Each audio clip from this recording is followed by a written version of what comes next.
Hello everyone, कैसे हैं आप सभी स्टूडेंट। तो आज की इस वीडियो में मैं आप सभी बच्चों को सेमेस्टर 4 मेजर पेपर 6 हिस्ट्री का 1 नंबर का 5 सवाल आता है पेपर में। ये सारा का सारा एमसीक्यू के रूप में पूछा जाता है। तो ये मैं आपको इस वीडियो को कंप्लीट करवा रहा हूँ। शेयर करिएगा इस वीडियो को अपने सभी दोस्तों के साथ। चैनल पर अगर आप हमारे न्यू आए तो चैनल सब्सक्राइब कर लीजिएगा, साथ में बेल आइकन पर क्लिक करिएगा ताकि इसी प्रकार जब भी न्यू वीडियो आएगा सबसे पहले आपको अपडेट मिल जाएगा। बाकी डिस्क्रिप्शन बॉक्स में टेलीग्राम, फेसबुक, ट्विटर, इंस्टा सभी चीज़ों लिंक अवेलेबल मिल जाएगा। जहाँ फॉलो करना चाहे आप हमें कर सकते हैं, ठीक है। तो यूनिट 1 बेसिकली आपका फ्रेंच रेवोल्यूशन है, 1789 से लेकर 1804 तक का टाइम पीरियड, जो कि क्लास 9 में पढ़ा था। फ्रांसीसी क्रांति की शुरुआत आपको मालूम होगा 1789 में। ये हर बच्चे को क्लास 9 में अगर याद हो पढ़ा होगा। दूसरा, स्टेट्स जनरल का सम्मेलन जो हुआ था वो किस वर्ष हुआ था या किस वर्ष बुलाया गया था ये बताना है। तो ये भी 1789 की कहानी याद रखिएगा। अगला है, टेनिस कोर्ट ओथ जो है वो किसने लिया था, हमें ये बताना है। जैकोबिन्स ने, ग्रेडियंस ने, थर्ड स्टेट ने या फिर क्लर्जी ने। तो ये थर्ड स्टेट ने बेसिकली लिया था हमारे पास। फिर रीजन ऑफ टेरर का मुख्य नेता कौन था, तो ये था रॉबेस्पायर हमारे पास। ऑप्शन नंबर बी होगा। ये जो रीजन ऑफ टेरर वो किस वर्ष हुआ था हमें बताना, तो 1793 से 94 तक का टाइम पीरियड था। फिर अगला है, गिलोटिन किससे जुड़ा हमारे पास ये बताना है। इंडस्ट्रियल रेवोल्यूशन से, फ्रेंच रेवोल्यूशन से, अमेरिकन रेवोल्यूशन या रशियन रेवोल्यूशन से। तो गिलोटिन जो है बेसिकली हमारे पास ये फ्रेंच रेवोल्यूशन यानी फ्रांस की जो क्रांति है, फ्रांसीसी क्रांति, उससे संबंध रखता है। तो ऑप्शन नंबर बी होगा। अगला क्वेश्चन है, declaration of rights of man. देखिए, किसी भी व्यक्ति के जो राइट्स है उनका डिक्लेरेशन किस वर्ष जारी हुआ था। 1789 में, 1795 में, 1791 में, 1804 में। तो ये भी बेसिकली हमारे पास 1789 में 1789 जारी हुआ था। अगला है, बेस्टाइल का जो पतन है वो फ्रांस में किसका प्रतीक माना गया था बताना है। ये ब्रिटिश शक्ति का पतन था, राजतंत्र का अंत था, या स्वतंत्रता की शुरुआत थी, या प्रजा का विद्रोह था। तो आपको मालूम है जो बेस्टाइल का पतन हुआ था ये फ्रांस में बेसिकली जो स्वतंत्रता है उसकी ये शुरुआत हो चुकी थी। लोगों का स्वतंत्रता चाहिए। ऑप्शन नंबर क्या होगा, सी नंबर होगा। अगला है, फ्रांस का राजा जिसे क्रांति मारा गया था, तो हर बच्चा जानता है लुई 16 था हमारे पास। तो लुई 16 क्या हो जाएगा, ऑप्शन नंबर सी हो जाएगा। अगला क्वेश्चन नंबर 10 है हमारे पास है कि नेशनल असेंबली का जो निर्माण है वो किस वर्ग ने किया था हमें बताना है। तो ये first state, second state, third या क्लर्जी ग्रुप ने किया था। तो ये बेसिकली नेशनल असेंबली निर्माण जो है वो थर्ड स्टेट ने किया था। तो ऑप्शन नंबर क्या होगा, सी नंबर इसका राइट आंसर होगा। यूनिट 1 अब हमारे पास जो है नेपोलियन बोनापार्ट से जुड़ा हुआ पूछा जाता है कि नेपोलियन बोनापार्ट किस वर्ष सम्राट बना था। तो याद रखिएगा 1804 को ये सम्राट बना था, ठीक है। Option number C. अगला है, नेपोलियन का जो सिविल कोड है वो किस नाम से प्रसिद्ध माना गया। Napoleonic code, legal code, French code या यूरोपियन कोड। तो किस नाम से प्रसिद्ध है हमारे पास, नेपोलियनिक कोड। ऑप्शन नंबर क्या होगा, ए नंबर इसका राइट आंसर होगा। अगला है, वाटरलू की जो लड़ाई है वो किस वर्ष लड़ी गई थी ये हमें बताना है। तो याद रखिएगा 1815 में ये लड़ाई लड़ी गई थी। तो ऑप्शन नंबर क्या हो जाएगा, बी नंबर इसका राइट आंसर हो जाएगा। अगला है, नेपोलियन का अंतिम जो निर्वासन है वो कहाँ हुआ था ये हमें बताना है। एल्बा में, कॉर्सिका में, सेंट हेलेना में या सार्डिनिया में। तो ये कहाँ हुआ था, सेंट हेलेना में। ऑप्शन नंबर सी में होगा। अगला है, कॉन्टिनेंटल सिस्टम जो है वो किसने शुरुआत किया था बेसिकली। बिस्मार्क ने, मेटरनिक ने, नेपोलियन ने या कैवर ने। तो ये स्टार्ट किया था बेसिकली हमारे नेपोलियन ने। तो ऑप्शन नंबर सी होगा राइट आंसर। अगला है, जो यूनिट में आपको पढ़ना है कांग्रेस ऑफ वियना 1815 में पढ़ना है। तो वियना कांग्रेस का पहले नेता कौन था, तो याद रखिएगा इसका जो नेता था, मुख्य नेता, वो था मेटरनिक। तो ऑप्शन नंबर क्या हो जाएगा सबसे पहला आंसर, ऑप्शन नंबर 20 का राइट आंसर होगा। अगला है, वियना कांग्रेस का मुख्य उद्देश्य क्या था ये बताइए। तो क्या काम करना था इसका, लोकतंत्र स्थापित करना, यूरोप में शांति या शक्ति का संतुलन, या फिर युद्ध खत्म करना। तो वियना कांग्रेस का बेसिकली मुख्य उद्देश्य यही था कि शक्ति का संतुलन यहाँ पर किया जा सके, जो कि ऑप्शन नंबर सी में दिया हुआ राइट आंसर। अगला है, वियना कांग्रेस में नेपोलियन के बाद कौन राजा बनाया गया था। नेपोलियन के बाद हमें ये बताना है।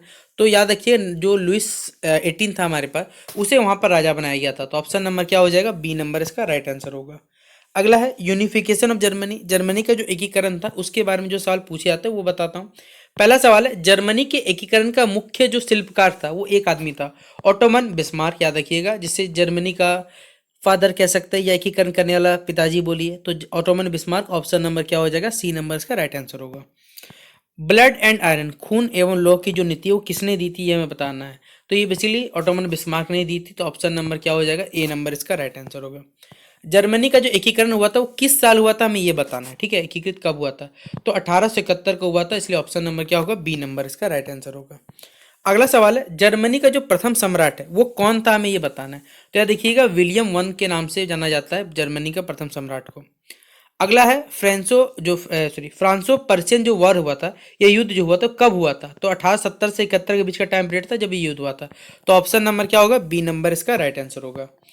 अगला, जैसे हमने जर्मनी पढ़ा उसी तरह हमारे पास इटली के बारे में पढ़ना पड़ेगा। तो इटली के एकीकरण का जो मुख्य विचारक है वो किसे माना जाता है?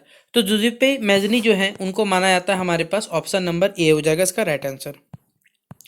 25वां सवाल है, इटली का जो मुख्य कह सकते हैं प्रमुख जो कूटनीतिज्ञ था वो कौन था? तो वो था कैबर था, याद रखिएगा। तो ऑप्शन नंबर बी होगा। रेड शर्ट आंदोलन किसने चलाया था? तो ये चलाया था बेसिकली हमारे पास गारिबाल्डी ने। तो ऑप्शन नंबर क्या हो जाएगा? बी नंबर इसका राइट आंसर होगा। अगला, इटली एकीकृत कब हुआ था हमारे पे बताना है। तो ये 1861 को एकीकृत हुआ था हमारे पास। तो ऑप्शन नंबर बी होगा। अगला सवाल है, balance of power and Ottoman Empire जुड़ा हुआ कि कांग्रेस ऑफ बर्लिन कब हुई थी, ये हमें बताना है। तो ये 1856 की हुई थी, याद रखिएगा ऑप्शन नंबर सी में। अगला सवाल है, ऑटोमन साम्राज्य को किस नाम से जाना जाता है? सिक man of Asia, sick man of Europe, या सिक मैन ऑफ इटली, या सिक मैन ऑफ फ्रांस? तो जो हमारे पास ऑटोमन साम्राज्य को सिक मैन ऑफ यूरोप के नाम से जाना जाता है। ऑप्शन नंबर बी में दिया हुआ राइट आंसर। अगला है, बाल्कन इशू, ये किससे जुड़ा हुआ? तो ये बेसिकली जो ऑटोमन एम्पायर है ये उससे संबंध रखता है। तो ऑप्शन नंबर क्या हो जाएगा? सी नंबर इसका राइट आंसर होगा। अगला है, कैपिटलिज्म, पूंजीवाद से जुड़ा हुआ है। तो कैपिटलिज्म की मुख्य विशेषता क्या है?